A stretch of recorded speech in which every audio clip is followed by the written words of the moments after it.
Xin chào các bạn đã quay lại với kênh Cô Ba Bình Dương. Hôm nay mình xin chia sẻ với các bạn một cách nhào bột đặc biệt rất hay mà còn dễ nữa, để ai cũng có thể làm được chè trôi nước. Món chè không khó nhưng có vài bí quyết để phần vỏ bánh được mềm, dẻo, dai, phần nhân thơm và công thức nấu nước đường ngọt mát không bị ngán. Nào cùng vào bếp làm ngay với mình nha. Chúng ta có thể xem những thành phần nguyên liệu chi tiết, hình ảnh nguyên liệu cụ thể để thực hiện món này ở cuối video, hoặc tham khảo những dụng cụ nhà bếp mình hay sử dụng bên dưới phần mô tả của video.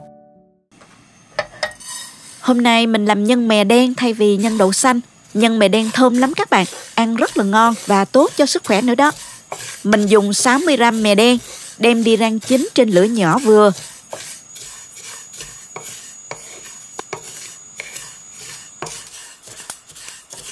Rang đến khi các bạn thấy thơm, hạt nó nổ lách tách, rồi mình dùng tay bóp thử hạt nó nhuyễn ra là được ha. Mình đổ ra chén cho nguội bớt rồi mình đem đi xay.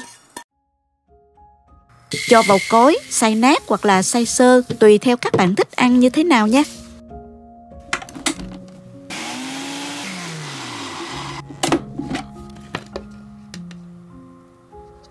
Bây giờ thì mình trộn nhân.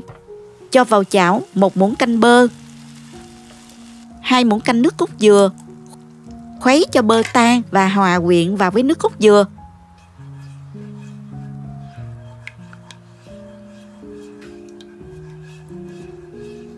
Sau đó mình cho mè đen đã xay nhuyễn vào.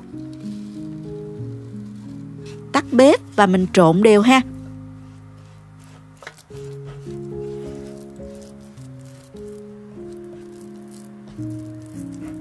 Tiếp tục cho 60g đường nâu vào trộn đều. Mình dùng đường mật nè, loại này rất thơm và có độ ngọt vừa phải. Nếu không có thì các bạn dùng đường thốt nốt cũng được ha. Nếu thấy thích cách mình làm, nhớ chia sẻ cho bạn bè cùng xem nha. Nhớ bấm like và đăng ký kênh.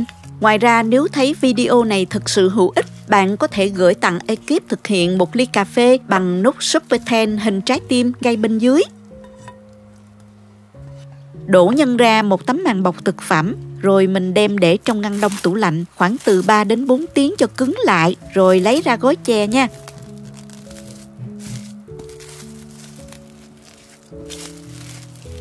Trong lúc đó mình đi nhào bột làm vỏ bánh.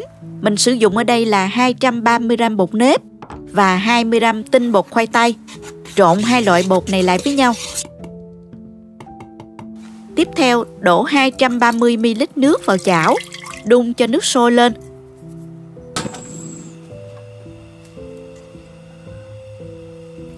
Sau đó thì mình đổ trực tiếp bột vào nước sôi này luôn.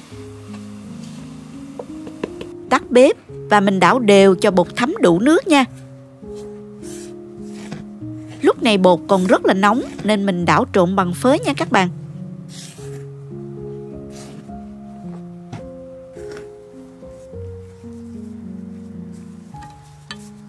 Khi bột nguội bớt thì mình đeo bao tay vào và nhào cho đến khi bột thành khối nè. Cách nhào bột này rất dễ mà lại hiệu quả nữa. Có thể dùng để nhào bột năng, bột nếp, bột gạo vân vân. Mà bột không bị bở, chảy nè. Bột sẽ mềm dẻo dai hơn đó các bạn. Sau khi nhào bột thành khối thì mình cho ra bàn để nhồi tiếp nè. Tùy theo từng loại bột. Nếu thấy bột còn khô thì các bạn có thể cho thêm từ 20 đến 30ml nước vào nữa nha. Nhào đến khi nào bột mịn và không dính tay nữa là được. Bọc khối bột lại và mình cho bột nghỉ 20 phút ha. Trong lúc đó mình chuẩn bị thêm gừng, bóc vỏ.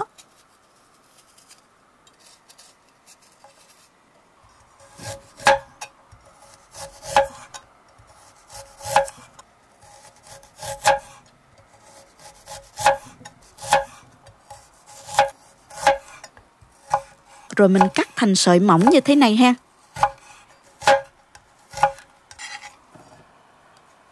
Bây giờ mình đi làm bánh thôi. Vê khối bột thành thanh dài.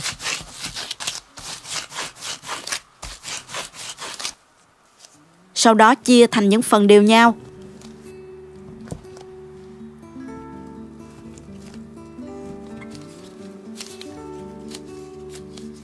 Phần nhân này mình không có nhiều thời gian để đông cứng đó, nên nó còn mềm nha các bạn. Mình chia ra thành các phần đều nhau luôn. Nếu các bạn có thời gian thì mình để đông cứng thì nó sẽ dễ vo viên hơn ha. Mình vê từng phần bột nhỏ rồi ấn dẹt. Sau đó mình bỏ nhân vào giữa và bọc lại. Làm lần lượt như vậy cho đến hết luôn ha. Các bạn làm vỏ bánh khoảng 25 gram. Phần nhân thì từ 8 đến 10 gram nha. Chỗ bột này mình sẽ làm được từ 16 đến 18 cái.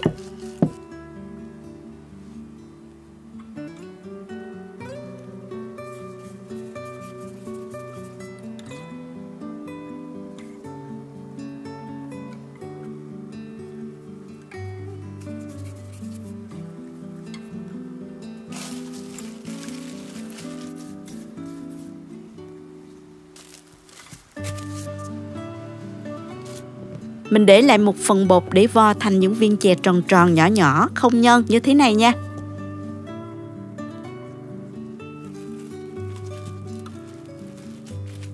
Đây là chỗ bánh mình đã gói xong rồi nè. Bây giờ mình đi luộc thôi. Cho nồi nước lên bếp, đợi nước sôi rồi mình mới thả bánh vào nha các bạn.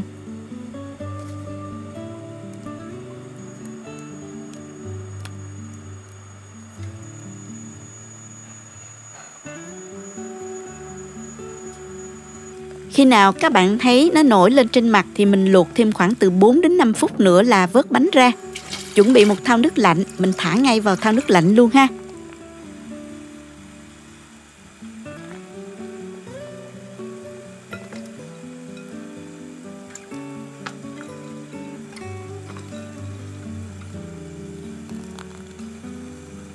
Sau đó mình đi nấu nước đường nè, cho 1 lít 2 nước vào nồi và 250 gram đường phèn, một chút xíu muối, khuấy cho đường tan nè. Tiếp tục thì mình bỏ hết gừng sợi vào, thả lá dứa vào cho thơm ha. Đun cho đến khi nước sôi lăn tăn thì mình đợi 1 phút nữa cho nước gừng nó ra mùi thơm, rồi mình vớt những viên chè thả vào trong nước đường nha. Mấy viên chè trắng tròn xinh xắn trong nồi dễ thương quá ha các bạn. Đợi nước đường nó sôi nhẹ khoảng từ 1 đến 2 phút nữa, cho viên chè nó ngấm nước đường rồi mình tắt bếp luôn.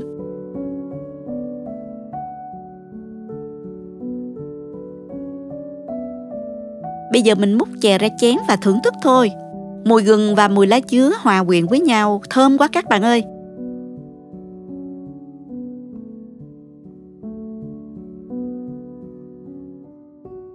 Cắt thử một viên chè ra cho các bạn xem nè. Viên chè bên ngoài trắng buốt, vỏ bánh mềm dẻo, bên trong nhân mè đen thiệt là thơm và không quá ngọt. Nước đường thơm mùi gừng và đặc biệt ngọt thanh mát từ đường phèn. Chè ngon lắm luôn các bạn. Món chè ngon và dễ thương làm cho ngày rằm hay là để cho gia đình thưởng thức vào cuối tuần là hết sảy luôn nha. Chúc các bạn nấu chè thành công và thưởng thức thật ngon miệng nha. Cảm ơn các bạn đã theo dõi video. Nếu thích cách mình chia sẻ, nhớ gửi cho bạn bè cùng xem, bấm like và đăng ký kênh để xem nhiều món ăn mới của mình. Nếu thấy video thực sự hữu ích, bạn có thể gửi tặng ekip thực hiện 1 ly cà phê bằng nút Super Thanks hình trái tim ngay bên dưới video. Các bạn cũng có thể truy cập website cobaminhdương.com để xem công thức nấu ăn dưới dạng bài viết. Chào tạm biệt và hẹn gặp lại các bạn trong video kỳ tới nha.